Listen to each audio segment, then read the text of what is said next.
Star Trek TJU, Episode 10, More Than Men, Heroes. Interior, Quark's Bar, night. The bustling atmosphere of Quark's Bar on Deep Space Nine fills the screen. Oh, my bad.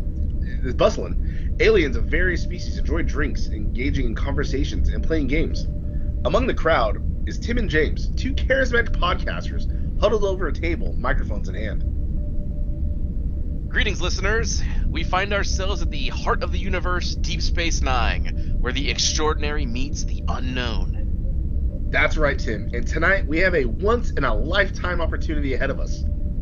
Suddenly, a distinguished Starfleet officer, Captain Ravenswood, approaches their table, accompanied by two Starfleet officers. Gentlemen, I've been an avid listener of your podcast. Your dedication to exploring the mysteries of the universe has not gone unnoticed. Thank you, Captain Ravenswood. It's an honor to meet you. Absolutely, Captain. We're thrilled our show has reached even the far reaches of space. In recognition of your contribution to galactic exploration, Starfleet Command has authorized me to offer you both honorary commissions as Starfleet lieutenants. Tim and James exchange astonished glances. You mean we get to be Starfleet officers? This is beyond anything we could have ever imagined. Indeed, you've both proven your passion for the stars, and we believe your perspective will bring a unique voice to Starfleet. But, Captain, we're just podcasters. How could we contribute to Starfleet? You underestimate the power of knowledge and storytelling. Your insights have inspired countless individuals to embrace the wonders of space. We believe you'll continue to do so as honorary Starfleet officers. Thank you, Captain. We're humbled by this opportunity.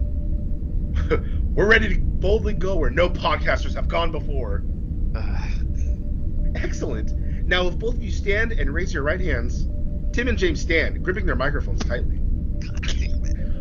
Repeat after me. I, Tim and James, do solemnly swear. I, James, Tim, do solemnly swear to explore strange new worlds. To explore strange new worlds. To seek out new life and new civilizations. To seek out new life and new civilizations. To boldly go where no one has gone before. To boldly go where no one has gone before. The bar erupts in applause as Tim and James beam with pride. Congratulations, Lieutenant Tim and Lieutenant James. Welcome to Starfleet. Thank you, Captain. We're ready for the adventure of a lifetime. Interior, Deep Space Nine, Op Center, day. The bustling Op Center of Deep Space Nine everything's fucking bustling, is filled with activity. As officers work diligently at their stations. Lieutenant Tim and Lieutenant James, now wearing Starfleet uniforms, stand side by side observing the chaos. What's happening, Lieutenant? I'm not sure, Tim. There seems to be some unusual activity near the station. The main view screen flickers to life, displaying a strange alien transmission. The unknown race of alien appears on the screen, their features unlike anything we've ever encountered before. Communicator, sorry. I got to turn off my comm badge. Attention, inhabitants of Deep Space Nine. We are the Solarian. You have 1 hour to vacate the station or face the dire consequences. No joke, when I first wrote that, that's exactly the same voice I used. That's what we always do for aliens. I know. The room falls into stunned silence, all eyes fixed on the screen. What do they mean, dire consequences? I don't know, but it can't be good. We need to inform Captain Sisko immediately. They rush to a nearby communications console, where they contact Captain Benjamin Sisko. His image appears on the screen's console screen. Lieutenants, I just received the transmission. We have to take this threat seriously. I'm on my way to Ops. Interior, Deep Space Nine, Ops Center, moments later. Captain Sisko enters Ops, his expression resolute. The atmosphere in the room is tense, officers whispering among themselves. Attention, everyone. We have a serious situation on our hands. The Zalaran demand we evacuate the station within 1 hour. I need every available officer to prepare for potential evacuation procedures. I didn't know he said that. Tim and James exchange concerned glances, realizing the magnitude of the situation. We're honorary officers now. We have to do something. You're right, Tim. We may be podcasters, but we're also Starfleet officers. We can't just stand by and watch. Of course you can't. The duo, buddy, we're everything. The duo approached Captain Sisko, their determination evident. Captain, as honorary officers, we're here to help. We may not have the experience, but we bring a different perspective. We want to be part of finding a solution. Sisko regards them, recognizing their earnestness. Lieutenants, I appreciate your enthusiasm, but this is a dangerous situation. We can't guarantee your safety. Captain, we're willing to take that risk. We've always sought to explore the unknown, and this is an opportunity for us to make a real difference. Sisko takes a moment, weighing their words. He nods. Very well. Lieutenant Tim and Lieutenant James, I'll assign you to work with Lieutenant Dax and Chief O'Brien. They'll brief you on the situation and include you in the decision-making process. Tim and James exchange excited glances, grateful for the opportunity to contribute. Thank you, Captain Sisko. We won't let you down. Interior, Deep Space Nine, strategy room. Tim, James, Lieutenant Dax, and Chief O'Brien gather around a holographic display, analyzing data and brainstorming ideas. The Zalaran are an unknown species. We need to understand their capabilities and motivations if we're going to find a peaceful resolution. Agreed. We're scanning the transmission for any additional information that could shed light on their intentions. Lieutenant Tim, with his podcasting expertise, takes out his recorder and begins to interview Chief O'Brien. God damn it. That popped me. That did it on its own. Chief O'Brien, can you tell our listeners more about the Zalaran? What do we know so far? Hold on. I thought this fucking tab was off. When I saw O'Brien's line, immediately in my head I thought, agreed! Agreed. Oh, they heard the comm badge again. I turned it off. Don't worry. No one's interrupt this interview. Well, Tim, the Zalarians are an enigmatic race. We've never encountered them before, and their technology is far beyond anything we've seen. Their process, the ability to manipulate wormholes, which makes them a formidable adversary. Do we have any theories as to why they're targeting Deep Space Nine? It's difficult to say, James. They could be after the strategic value of the station, or perhaps they have some specific interest in the wormhole itself. We need more information to make an accurate assessment. Chief O'Brien, is there any way we can disrupt their transmission or defend ourselves against their potential attack? I'm working on it, Tim. We're analyzing the transmission frequency and patterns, searching for vulnerabilities. If we had to disrupt their communications, it might buy us some time. That's great, Chief. With your expertise and our unique perspectives, we can find a way to outsmart the Zalarian. As they continue their intense discussion, Lieutenant Dax tricorder beeps, indicating a new development. Captain Sisko needs to see this right away. Interior, Deep Space Nine, Captain Sisko's office, moments later. The group gathers in Captain Sisko's office, presenting their findings on a large screen. The screen displays an image of a wormhole with the Zalarian ship positioned nearby. The ship is positioned close to the wormhole, Lieutenant Dax. Any sign of them opening it? Oh. Not yet, Captain. It seems they're using the threat of the wormhole to intimidate us, but they haven't taken action. Perhaps they don't want to destroy the wormhole. Maybe they're after something else, and this is a way to distract us. That's it, Tim. If we can figure out what they want, we might be able to negotiate a peaceful resolution. I think you're onto something. Lieutenant Tim and Lieutenant James, I want you to continue investigating their transmissions, searching for any clues about their motives. We'll engage in diplomatic negotiations while preparing for potential defense if needed. Understood, Captain. A lot of that. As the group disperses, Tim and James exchange a glance, realizing the weight of their responsibility. Interior, D Space Nine, Ops Center, day. Tension fills the air as alarms blare and red lights flash throughout the Ops Center. On the main view of the screen, the wormhole begins to open slowly, radiating a powerful energy. We need to act fast. If that wormhole fully opens, the consequences could be catastrophic. We should consult with Lieutenant Dax and 7 of 9. They might be able to have insight into closing the wormhole. I looked away for a second. Tim and James rush over to Lieutenant Dax and 7 of 9, who are huddled together, analyzing data on a nearby console. Dax, 7 of 9. We need your expertise. The Zalarian are about to open the wormhole, and we have to find a way to close it. Closing a stable wormhole is no easy task. It's highly unpredictable and dangerous. I'm legit, lightheaded now. You could have done it the first time. It says it breathless. I was, committed. Indeed, the intense energy within the wormhole makes it susceptible to disruptions. However, detonating a controlled blast from the inside might destabilize it enough to close. What was that, 7? However, detonating a controlled blast from inside might destabilize it enough to close. That means one of us has to go inside the wormhole. I'll do it. We don't have much time, and we need someone who can handle the unknown. It won't be easy, James. The gravitational forces within the wormhole can tear apart any vessel. You may not come back. If I don't do it, then we're all gonna die. I can't let that happen. Tim stares with a concerned look on his face. Jadzia, getting to know you has been the best time of my life. Me sacrificing myself for you is worth it. I wouldn't have it any other way. I love you. I'll never forget this. The team begins their preparations. Lieutenant Dax, you can tell I rewrote it because it's all lowercase. Yep. Lieutenant Dax and 7 of 9 work alongside Tim and James, equipping the shuttlecraft with the necessary equipment. Interior, D Space Nine, shuttlecraft bay, moments later. The shuttlecraft stands ready, its interior modified to accommodate the explosive device. James, wearing a protective suit, boards the vessel, while Tim and the others offer their support from outside. Goodbye, everyone. The shuttlecraft hatch seals shut, and James initiates a launch sequence. Inside the shuttlecraft, James braces himself as he gets ready to take off. I bit my tongue. Ow! Hold on, James. You can do this.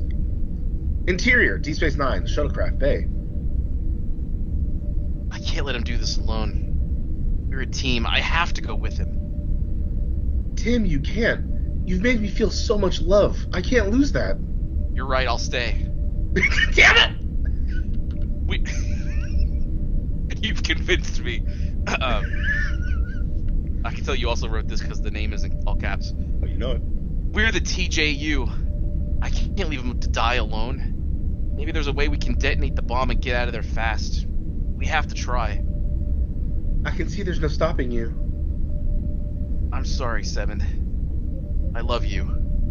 Tim hands her a locket with a picture of the 4 of them from their double date weeks ago. God damn it. Promise me you'll always wear it. I'll tell you right that because wear is spelled wrong. Is it? That's what I thought. It looked wrong. God damn it. I promise. They share a deep, passionate kiss, and Tim runs aboard the ship before James takes off. Exterior, wormhole. The shuttlecraft, barely visible amidst the chaos of the energy of the wormhole, approaches a critical point. James activates the detonation sequence, and the explosive device primed and ready. I'm fucking retarded. Interior, shuttlecraft. As James approaches the wormhole and gets ready to venture inside, Tim comes into the cockpit in a protective suit. Tim, what are you doing? I couldn't leave my buddy to go and die. Besides, maybe we can find a way to drop the bomb and get out in time. Tim sits down in the seat next to James as they come up with a plan. They work frantically, collaborating to navigate through the treacherous currents. Time is running out as the bomb ticks away. I have an idea. Go to the cargo bay and on my command, open the cargo door. I'm going to maneuver the shuttle in a quick turn to throw the bomb out, and then I'm going to jump into warp drive. That actually may work. I'll have my comms open. Tim runs to the cargo bay to get ready for James's command. If this doesn't work, it was an honor to podcast and serve with you, buddy. I know. James quickly slows the shuttle and turns fast while yelling, "Now!" Tim opens the door and sends the bomb flying into the wormhole. James activates the warp drive, and right as it initiates, the bomb goes off, sending a huge blast all around the wormhole in the ship. The engines whine and explode mixed with the wormhole and bomb. Bright lights flash and shine while Tim and James yell and are stretched and pulled apart while flying through space and time. Exterior, day. Tim and James, disoriented from their journey through the wormhole, find themselves standing in a vibrant, lush landscape with rolling green hills and colorful flowers. They look around in awe, realizing that they have arrived in an entirely different world. James, where are we? I've never seen anything like this.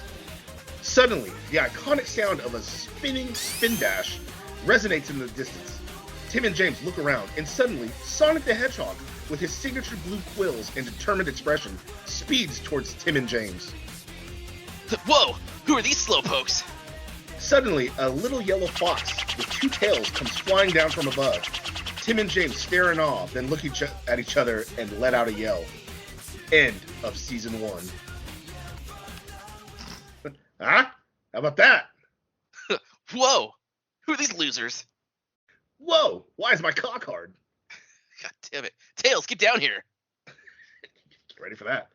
But yep, this is the end of season 1 of Star Trek TJU. It is now going to be leading, as you hear, into something that we both pop off at and like. Just think of it as a longer fan fiction, because the buddy loved the last fan fiction of Sonic. Buddy, there's something about Sonic. I have been converted. I am a huge fan.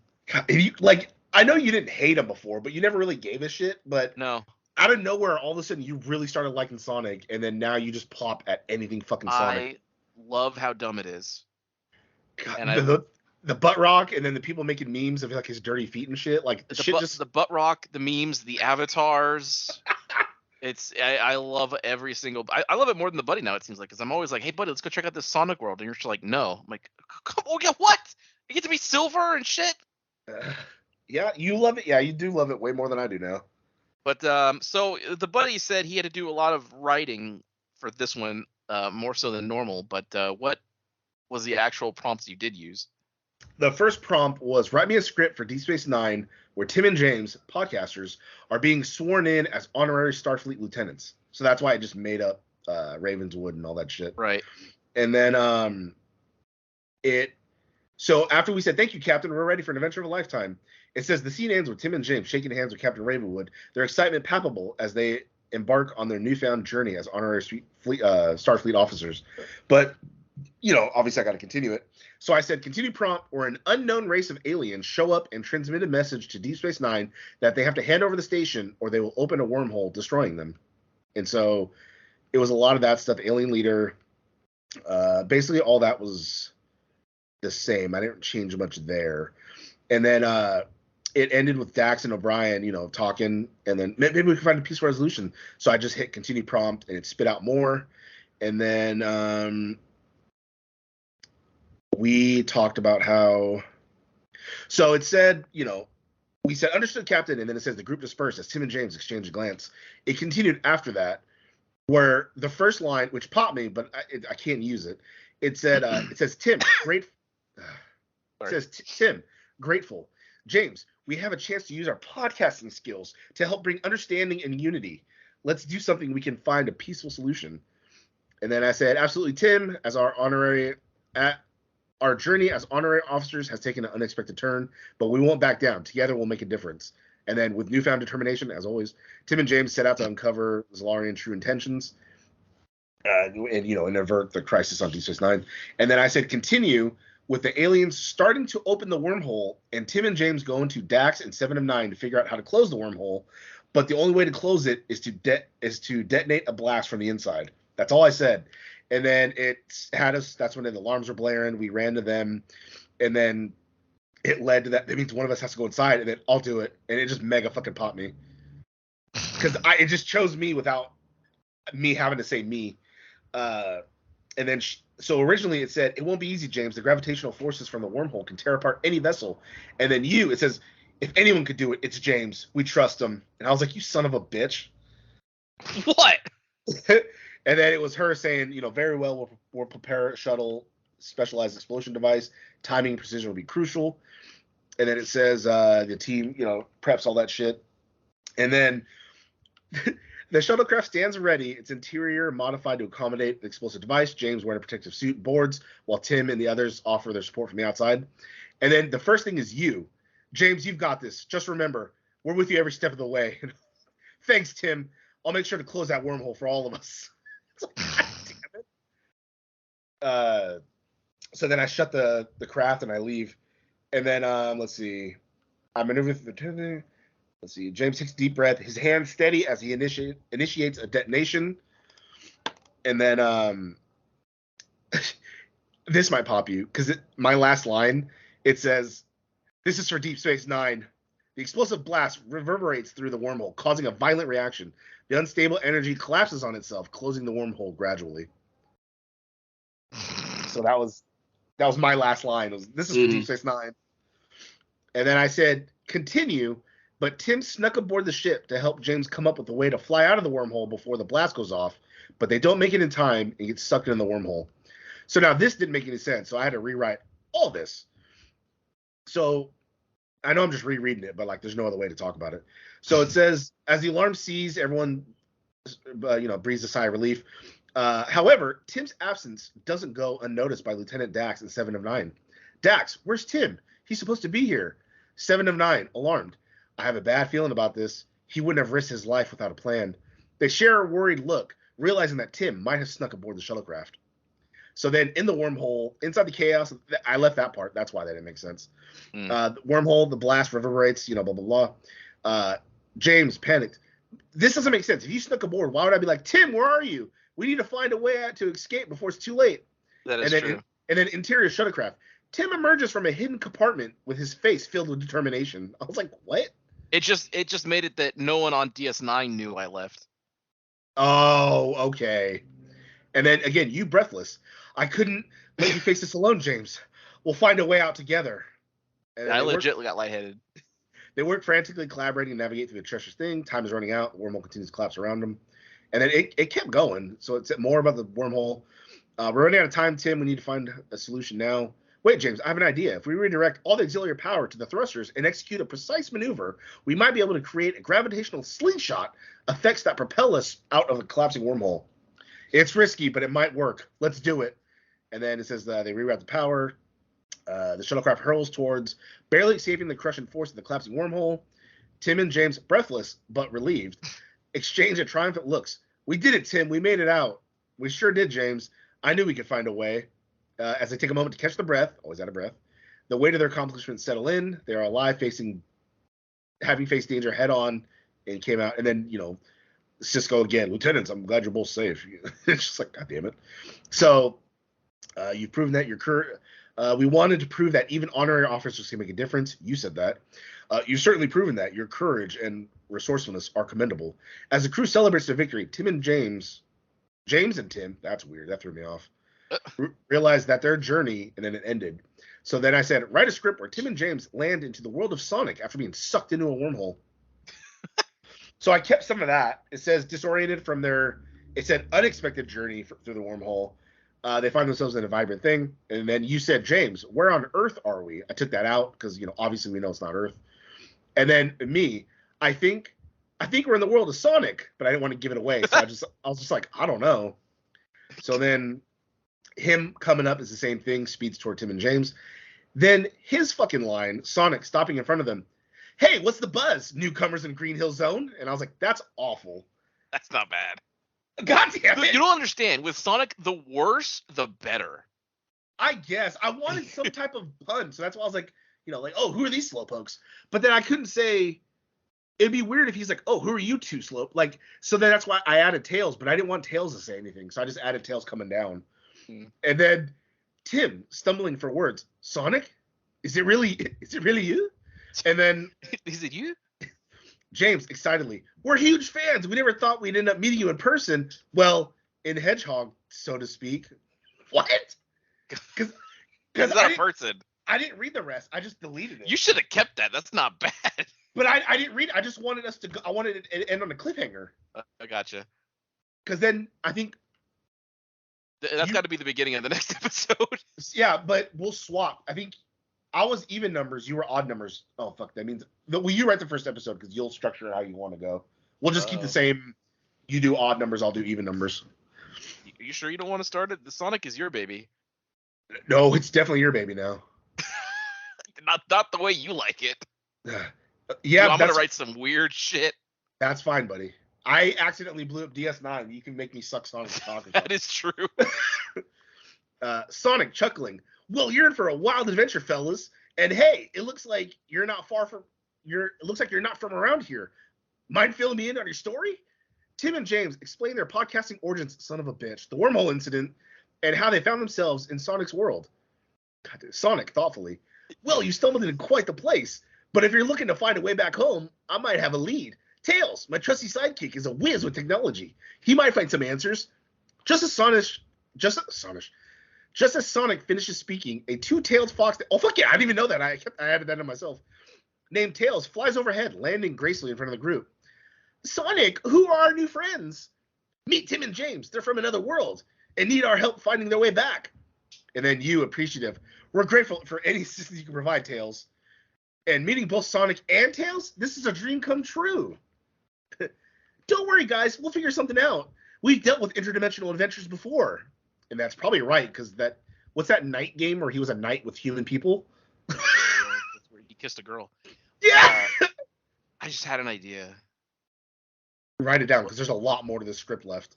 We don't have to read all of it. Behind the scenes is just about what prompt we typed in. I know, but actual thing it gave us, because it's kind of just going on and on. No, I know, but this was the fucking prompt. So I mean, let me. No, that's what it gave you, not what you wrote to. No, I know, but I think I can reverse engineer a portal to send you back to your world. It might take some time though.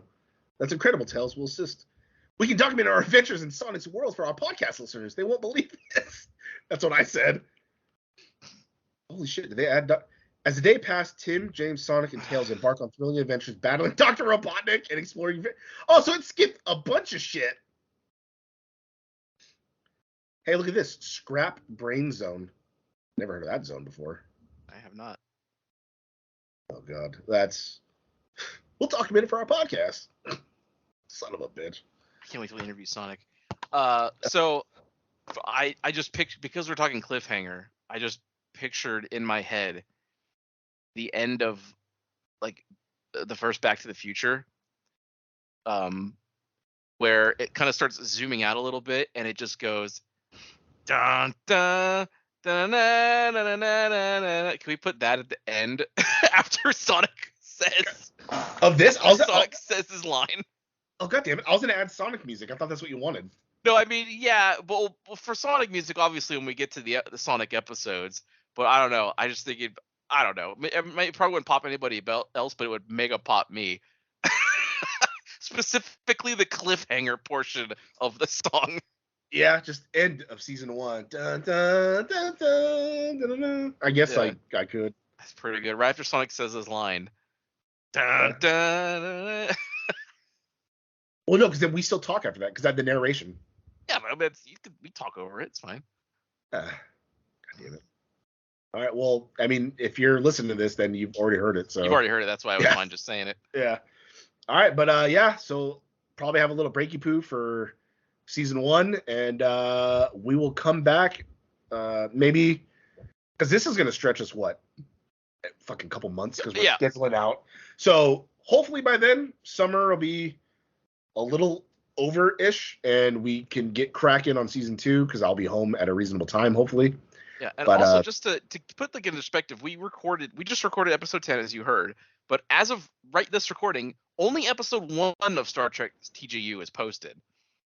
It's been a number of weeks. 3, this is the 3rd week. Right, 2 is not. Some of them are edited, but they're not scheduled. But you're going to start scheduling them. Yeah, I'm gonna schedule episode 2 for tomorrow, for Thursday, and then because that one's already done, and then episode 3 is already done. I'll schedule that one out 2 weeks after that, and then I'll get cracking. I'm off for 3 days, and I'm gonna be alone again, so I'll get cracking on editing this weekend for all the remaining episodes. And not going to say what it is, because who knows at what time this is, but there is also a special TJU presentation coming. Yeah, now that this is out of the way, that the free time, the time we would use to record this, we'll record that special thing. Yeah. While we do our regular episode on top of that. You guys better love us. We're using all our free time for this shit, especially me working fucking 11-hour days, coming home to doing this shit. What else are you gonna do? Fucking die. See? I'm saving your life. I'm giving you purpose. Yeah, but you were willing to let me go sacrifice myself. We got this. I went on trust board. James. I had to make it that way. Well, I didn't write it the first way, so don't blame me. Yeah, AI knows. They're like, no, Tim would never do that. Devin tried to talk me out of it, though. Sure did. All right, fuck yeah. And we'll see you next time.